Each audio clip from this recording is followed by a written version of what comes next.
না দাদা, আমি একদিন তোমার কইছি না আমার দ্বারা কোনো ব্যবসা ট্যাবসা হবে না, চাকরি পেলে চাকরি করবো না, কিছু করবো না। উনি ব্যবসা করতে পারবেন না, উনি তো বিসিএস ক্যাডার হবে। এই সংসারে কাজ করতে করতে আমি শেষ হয়ে গেলাম, আর ভালো লাগতেছে না।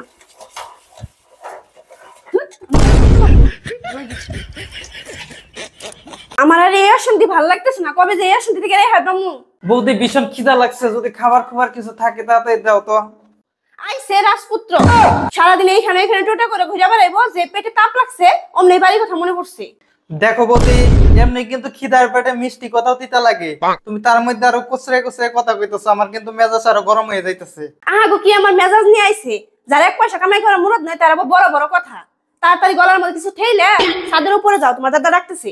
থাক, আর বাদ বাড়তে হবে না, তোমার কথাই আমার পেট ভরে গেছে। আগে দাদার কাছে যাই, দেই কি বলে।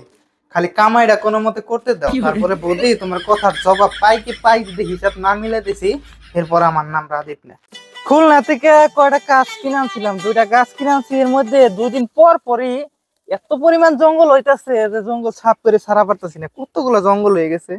দাদা, বৌদি বলছিল আমাকে নাকি ডাকছিলা? ডাকছিলাম। সারাদিন কই টুকাইয়ের মতো ঘুরে বেড়াস?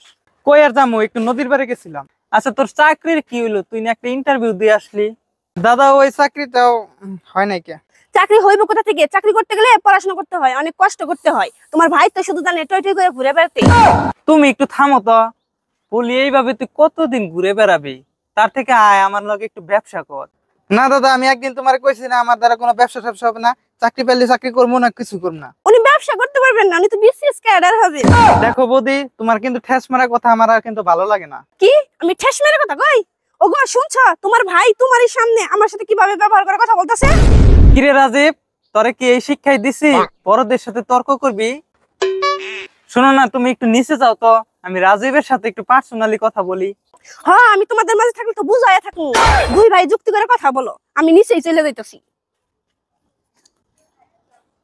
আমি তো জানি তুই চাকরির জন্য অনেক চেষ্টা করতেছস, কিন্তু বর্তমান বাজারে তো চাকরি অনেক প্রতিযোগিতা চলতেছে। দাদা, আমার বা কি দোষ? চাকরি বাকরির জন্য তো কম চেষ্টা করতেছি না। এই যে ওই জায়গায় পরীক্ষা দিলাম, এই জায়গায় পরীক্ষা দিলাম, হইতাছে না তো, আমি তো চেষ্টা কম করতেছি না। তুই এক কাজ কর, তুই আমার সাথে ব্যবসায় কাজ কর, পাশাপাশি চাকরি ইন্টারভিউ দে, তাহলে তোর মানুষ বলতে পারবো না যে আমাকে রাজীব খালি টই টই করে ঘুরে বেড়ায়। কি কষ্টা? দাদা, তোমার কথাও বুঝতে পারছি। আচ্ছা যাও, কালকা থেকে তোমার ব্যবসা আমি দেখাশোনা করবো নি। এই তো না আমার সোনা ভাই, এই যা দুপুর তো হয়েই গেছে, খাওয়া দাওয়া কি করছো? খাবার আর খামু কখন? তোমার বই ঠেস মারা কথা শুনে আমার পেট ভরে গেছে। ওই রকম বলতে নাই, তুই নিচে যা, তোর বদিরে বল খাবারটা বাড়তে, দুপুর হয়ে গেছে। আমি এই যে এই কটা কাজটা শেষ করে আসতেছি, পরে 2 ভাই মিলা একসাথে বৈশা খাম। তুই যা, নিচে যা। আচ্ছা দাদা, তাহলে তাড়াতাড়ি আসো, আমি নিচে যাইতেছি। বন্ধুরা, এই ভিডিওর মাধ্যমে বর্তমান সমাজে বেকার ভাইদের দুঃখ কষ্টের একটা দৃশ্য তুলে ধরার চেষ্টা করেছি। ভিডিওটি যদি ভালো লাগে অবশ্যই একটি লাইক করে দেবেন।